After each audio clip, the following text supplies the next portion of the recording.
Good afternoon, or morning, or evening, everyone. And let me begin by thanking all who have been so responsible for arranging this occasion at the George Washington University East Asia National Resource Center. I begin by thanking Lisa Lackney for her solicitous invitation and her facilitation, indeed mobilization of all the bureaucratic machinery involved. My thanks go also, obviously, to Professor Eric Schlusel for setting the stage, as he has, and to Bobby Kincaid for technical assistance.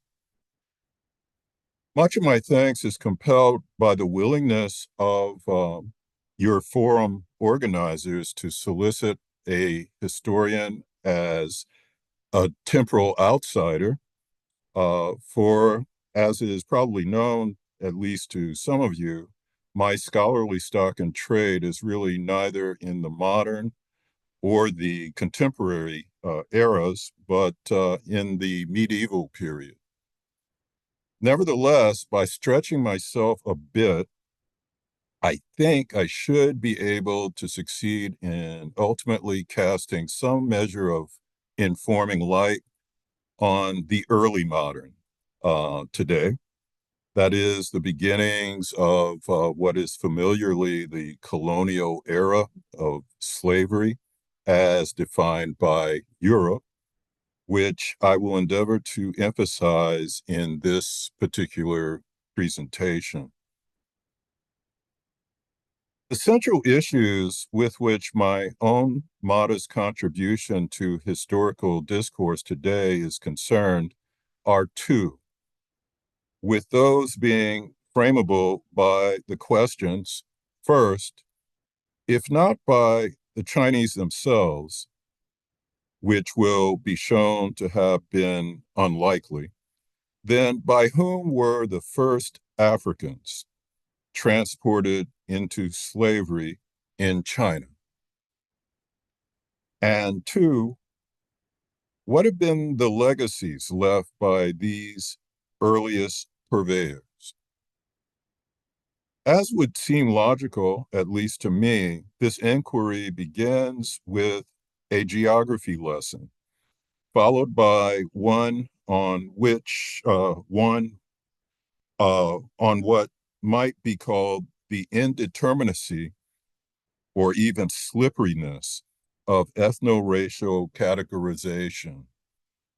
Needless to say, the second of these, our inability to label ethno-racially with certainty, is more problematized than the first. But we can begin with the geographical, uh, because curiously, it plays a role in both issues. We may start out with the observation that China is so vastly far from Africa geographically that any initial presence of truly African slaves there is almost sure to have been mediated.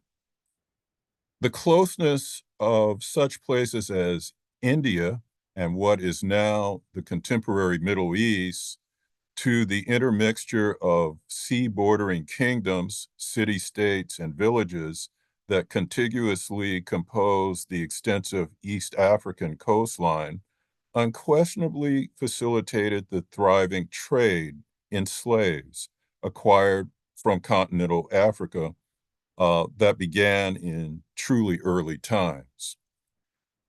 Over a period extending back some 4 millennia or more, the slave trading inhabitants of these nearby territories pressed their advantage of being so close to an endless supply of Africans who could be lured or captured and pressed into bondage. This observation also helps us in accounting for why conventions of enslavement arose so much earlier on the eastern side of the African continent, where Muslim Arab merchants sought slaves as early as the 8th century of the Common Era, and their Persian counterparts sought them even before than on the western side. But briskly, on the second issue I've raised, which is the crudest, at its crudest, is how we can ascertain Africanness. The earliest designation that Chinese came to apply as an identifier for Africans was the term Kunlun. We can be certain that Kunlun, as a descriptor for human beings, is derived originally from a place name, although it has the distinct disadvantage of applying to a great number of places, at least 7, based on texts citing such a location in Chinese and in Annamese. Correspondingly, and quite problematically, Kunlun was the same name that the Chinese had already for centuries affixed quite arbitrarily to a vast variety of non-African peoples, groups that could and did include Malays, Negritos, Papuans, Melanesians, Khmers, Champans, Srivijayans, Javanese, and Borneans. Ceylonese and Indians of South Asia, as well uh, as a host of West Asian or Middle Eastern peoples, could also potentially be included under the Kunlun rubric. The only qualification for Kunlun status was relative, that is, in comparison to the Chinese themselves, and that is darkness to blackness of skin. Thus, given this extremely low and broad threshold, veritably anyone, including, as the traditional sources attest, even the occasional Chinese, could be a Kunlun. Consequently, for the modern scholar, the whole enterprise of securely ascertaining the geoethnicity of Kunlun, referred to in the extant sources, is fraught with challenges from the very start.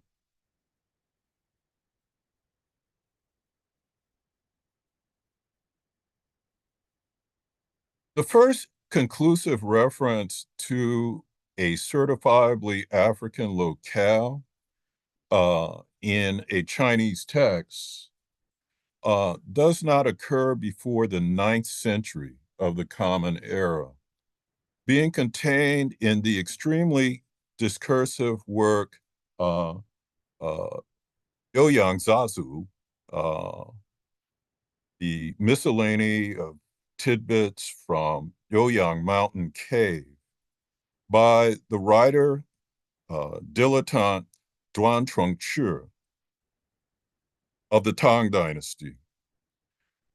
From it, we learn of Chinese knowledge of Berbera, called Bo Bali in Chinese. In a lengthy passage, the womenfolk of Berbera are of womenfolk of Berbera in particular, are described as being sought after and enslaved by Persians.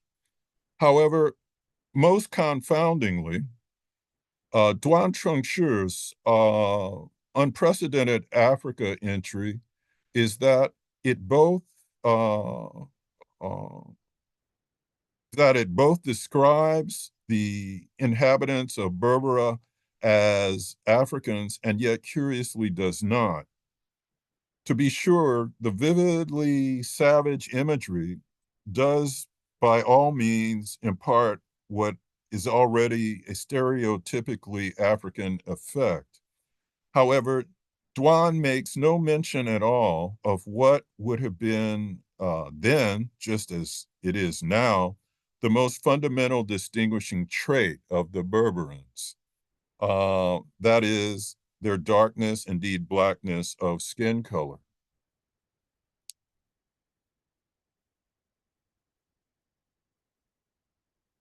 Persians figure yet again uh, as primary enslavers, particularly as purveyors of slaves into China, in a record from the succeeding Sung uh, dynasty. The reference is contained in the official Sung history, the Sung and it describes a Persian tribute delegation that has arrived at the imperial court of the capital at the capital of Kaifeng in order to commemorate the accession of the second ruler of the dynasty in the previous year. According to it,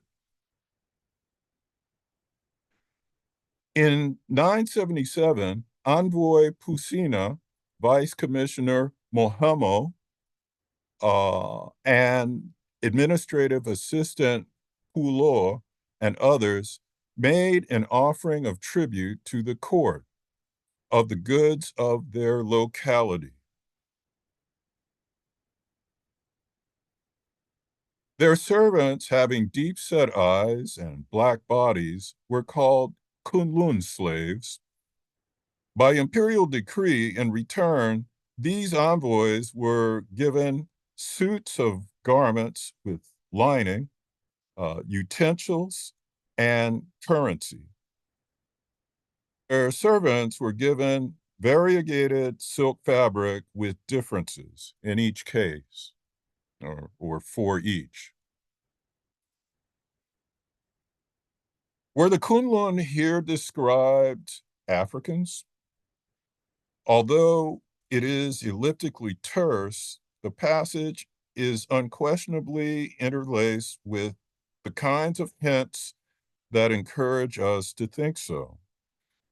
While far from incontrovertible, much about this brief historical notation of the ephemeral presence, these particular Kunlun slaves at the imperial court of China uh, uh, made, does entice us to regard somewhere in northeastern Africa as certainly the best guesstimate from among the many geographical possibilities for their origin as their place of origin.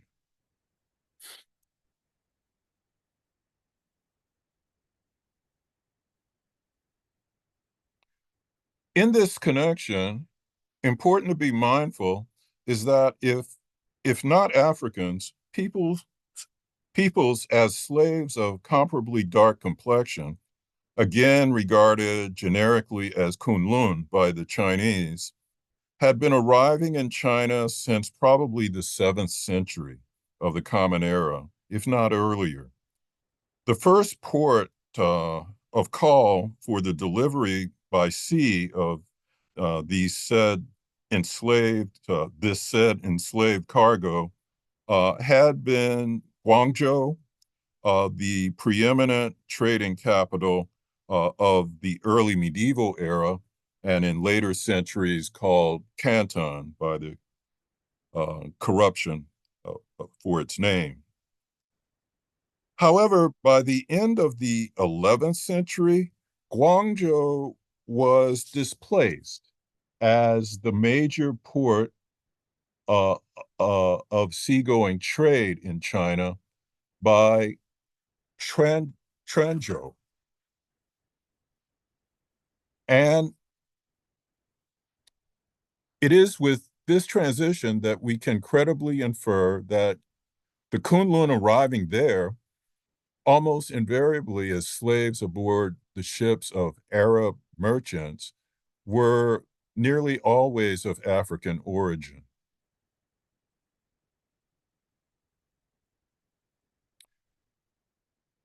With the defeat, of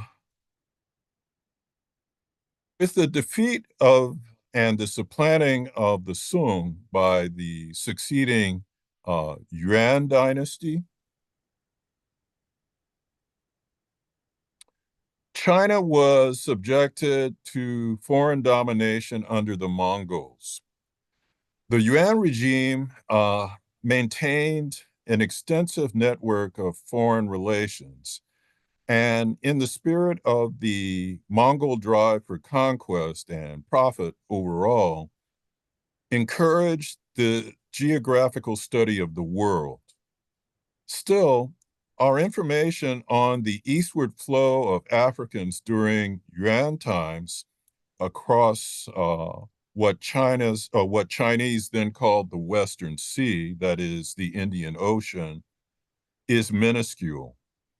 On the one hand, this deficit in our knowledge about the seaborne movement of Africans into China under the Yuan is arguably, in some measure, attributable to the preoccupation of the Mongols as nomads, mostly with their land based empire, which caused them to fail to develop much beyond rudimentary skills as seafarers, and also led them to minimize or even neglect nautical concerns. There is indeed much truth to this customary claim that the success of the Mongols in expanding and defending their acquired empire by sea was dismally deficient in comparison to that of their initial seizure of it on horseback. On the other hand, recent research has largely debunked the landlubber notion of the Mongols as vaunted horsemen but haplessly inept sailors. Moreover, the scholarship that has ensued from it reveals just how thoroughly these conquerors engaged in exploiting the surrounding seas in the interest of maximizing every advantage, especially whenever and wherever in connection with trade. Instead, our dearth of knowledge about the Africans by now uh, increasingly known by the Arabicized Persian term Zanj of Yuan times, who might have entered China by sea, is probably better explained by two other factors. First, in the unprecedentedly multicultural environment fostered especially under the Emperor Kublai Khan, the presence of Africans within the coterie of foreigners ensconced at the imperial court may well have been so commonplace as to be undeserving of comment. Second, under Mongol dominion, Pax Mongolica, there was simply a much improved viability for Zanj, whether free or enslaved, to enter China over land. The evidence attesting to this fact is not only literary, but also visual, and sometimes famously so. The painting here projected is the renowned Kublai Khan hunting, Yuan Shizu Chulia Tu, attributed to the court artist Liu Guangdao. Uh, Briefly considering the images of the two blacks among its 10 horsemen, engaged in this facsimile of the customary Mongol royal hunt, uh, by briefly considering it, we find that in part because of the resplendent red in which he is donned, the background mounted figure near the ermine-clad Kublai himself better succeeds in capturing our attention. In such finery, we might well be inclined to assign to him the status of a tribal chieftain. However, the clearly visible tattoo of the Chinese character ya, meaning servant or subordinate, suggests strongly that he was instead a manservant, with his face symbolically marked to indicate his condition of fealty, if not outright servitude, to the great Khan.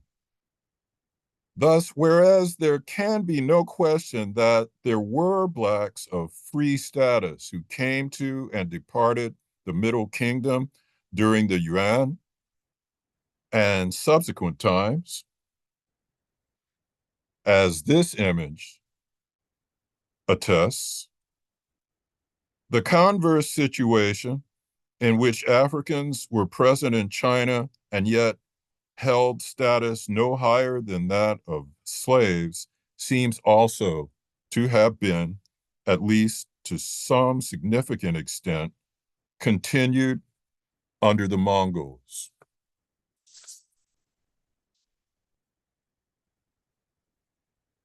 To be sure, the overall trend toward increased accuracy and cultural description of the world that was initiated during the last century of the Sung period aligned especially well with and was methodically perpetuated by Mongol self-interest.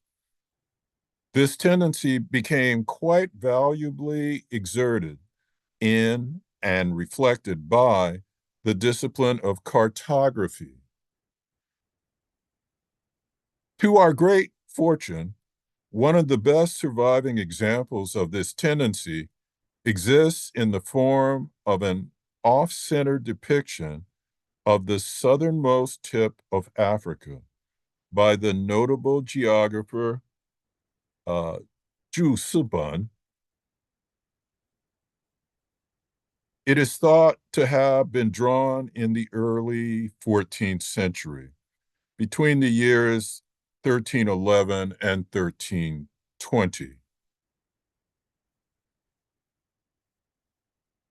Considering that the map was produced by an individual who had never visited the site he drew and who had only secondhand information to arrive at a representation, the rendering is stunningly accurate in that the location it is meant to convey is so immediately recognizable to us as moderns.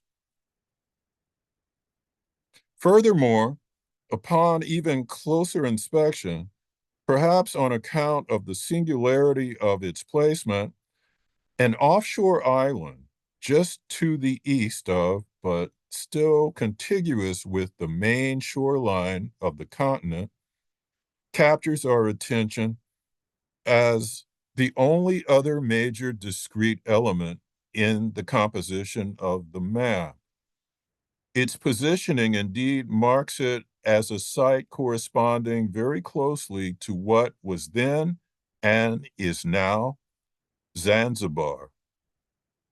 Amidst the profusion of inconspicuous labeling, this island is strikingly and discernibly demarcated not as a place, but as a people. In Chinese, Sangte is an otherwise meaningless phoneme, meaning almost surely or meant almost surely, as yet another attempt at approximating Sanj or black. New on the map, the character best represented in the plural in this context can have no meaning other than slaves.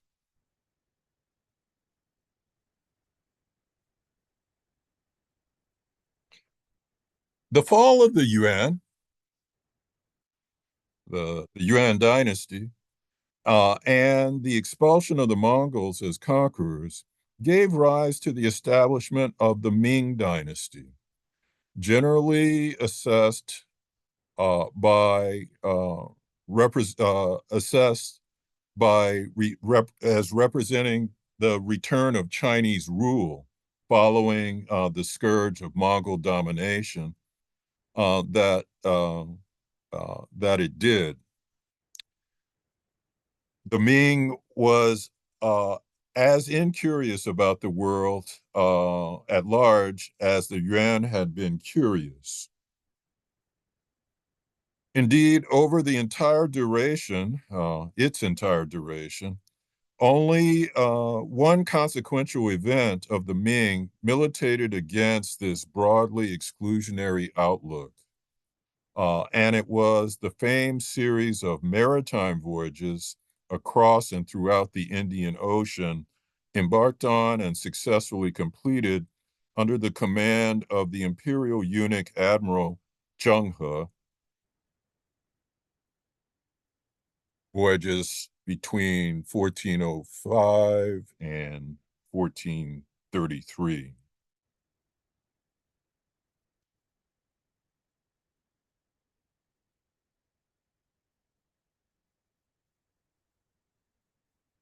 Foremost within the vanguard of the new European presence in Asia as importers of Africans into the Indian Ocean realm were the Portuguese, who happened to be the first wave among those that would vie to extract especially commercial profits from their dealings with China.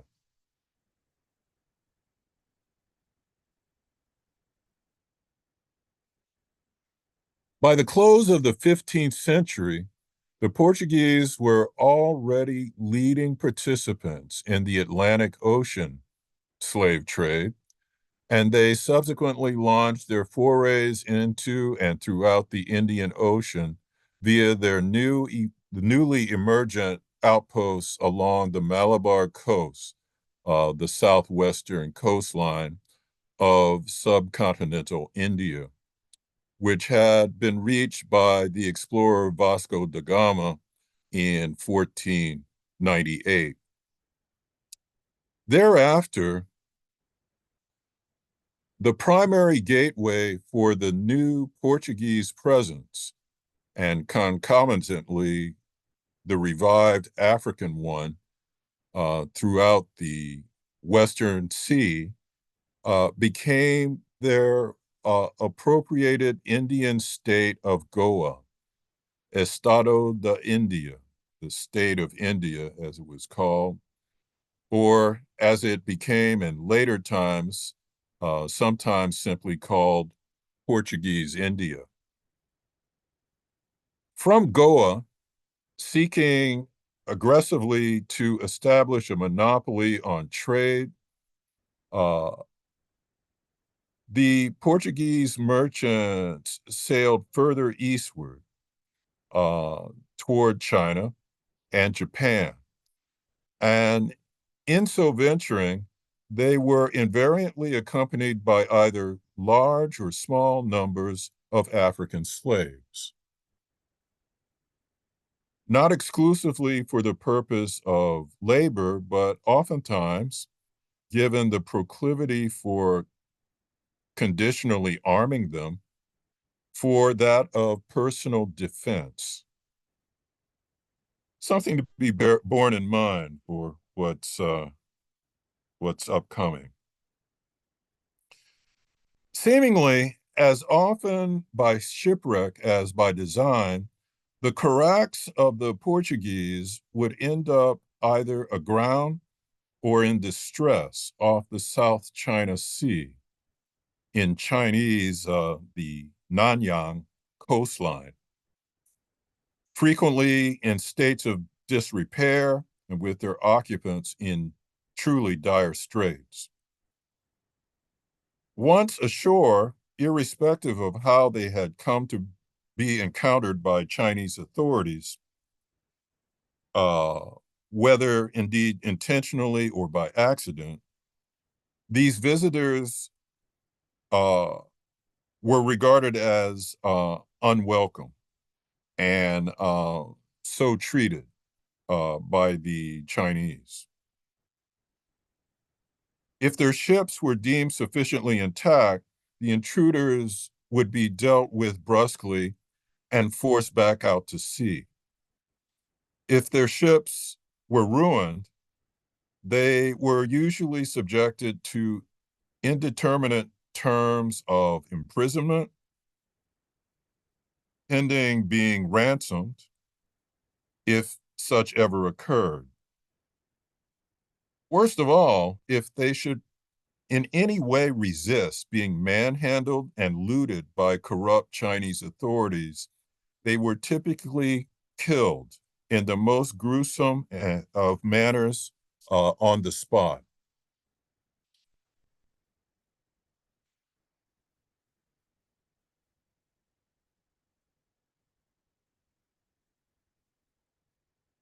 From the time of their vessels sailing from their subjugated Malayan uh, entrepot of Malacca uh, had first reached the venerable trading port of Guangzhou in 1517, uh, Portuguese relations with China improved only gradually and fitfully.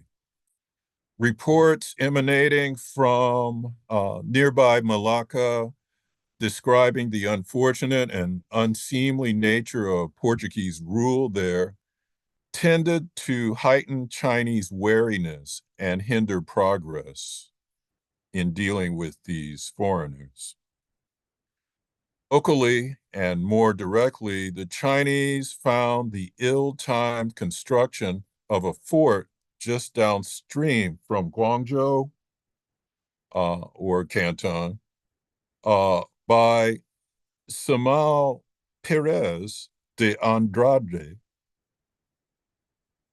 uh, the wayward younger brother of the diplomat Fernão Perez de Andrade, who was intent on protecting his own fledgling trade at the expense of all rivals, to be galling, to be gallingly irksome.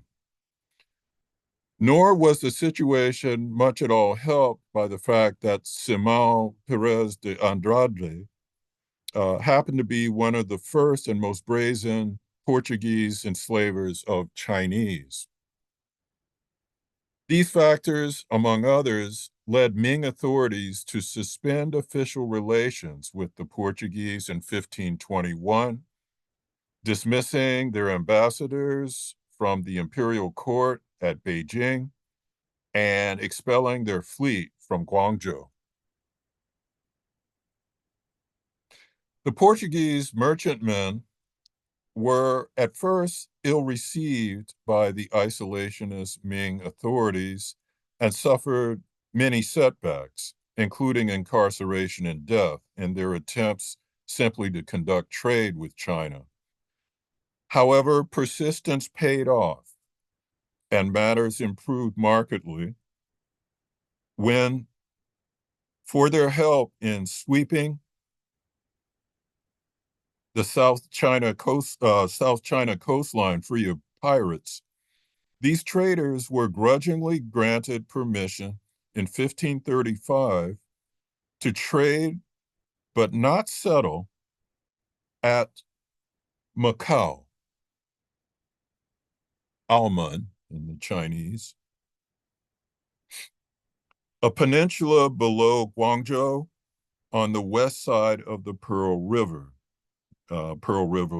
Delta. Thus, after years of effort, the Portuguese, just as they had earlier in India, succeeded in securing a territorial base from which to further their interests and activities.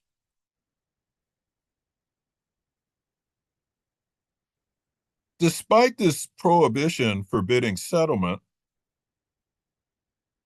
by 1640, just over a century after the initial dispensation, Macau was populated by 2,000 Portuguese, and no less significantly, by a cohort of slaves that numbered uh, about 5,000, who were substantially, if not all, Africans, imported from various parts of Africa.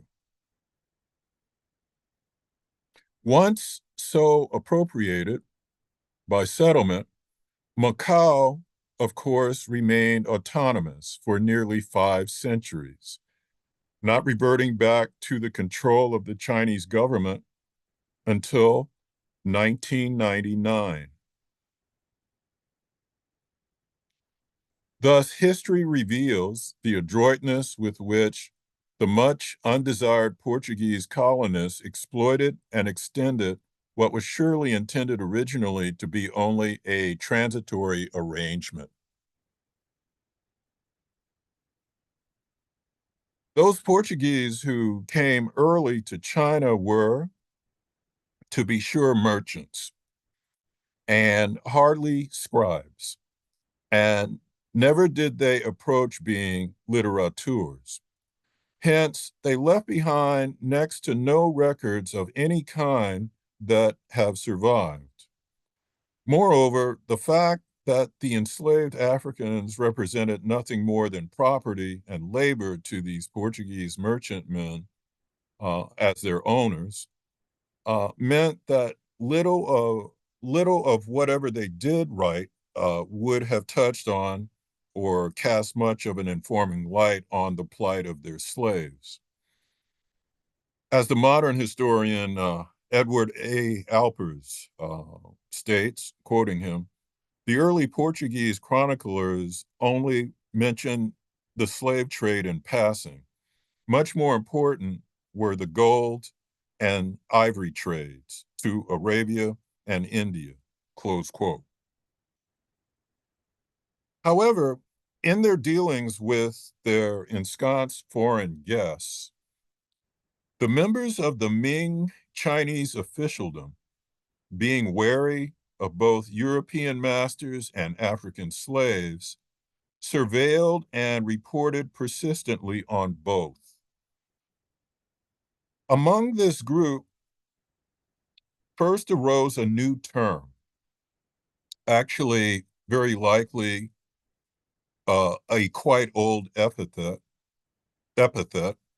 uh, in the vernacular for the former Kunlun or Zanj who hailed from Africa. Term of choice uh, was Hegwe, Hegwe, uh, black ghost or black demon, quite literally. Should not doubt that this designation of um, uh, the slaves by this new moniker was uncommonly pejorative. Hegwe is also distinctive among the changing names for the African under consideration today, not merely because it is so late in its urgence, but because it is the first of the names that has no basis in place. Therefore, ironically, even with enhanced amassed knowledge about Africa as a place in hand, and more at their disposal than ever previously, the Chinese of late Ming times evinced an utterly profound and fearful repugnance towards its still minuscule number of liberty deprived native inhabitants residing in their midst.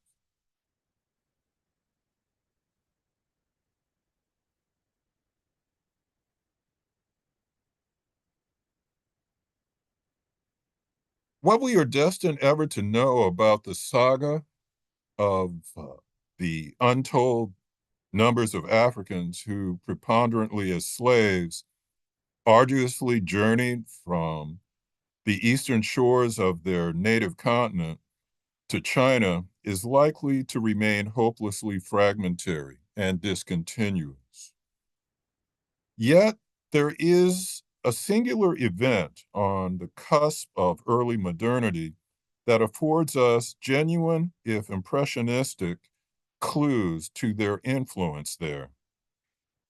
It is as fitting a combination of observation and revelation as any other with which to conclude our considerations today. We can note that with European traders and their slaves now ensconced there, Macau continued to prosper. And perhaps because of that very fact, exclusive Portuguese control uh, of Macau, uh, this profitable port, did not go unchallenged. Beginning at the turn of the 17th century, rival Dutch traders tried repeatedly to dislodge the Portuguese from Macau and thus turn it into a Dutch possession. These efforts culminated uh, on June uh, on June 24th, 1622, when the Dutch initiated what became known as the Battle of Macau, sending an invasion force of some 800 strong uh, under the command of a Captain Cornelius Ryerson.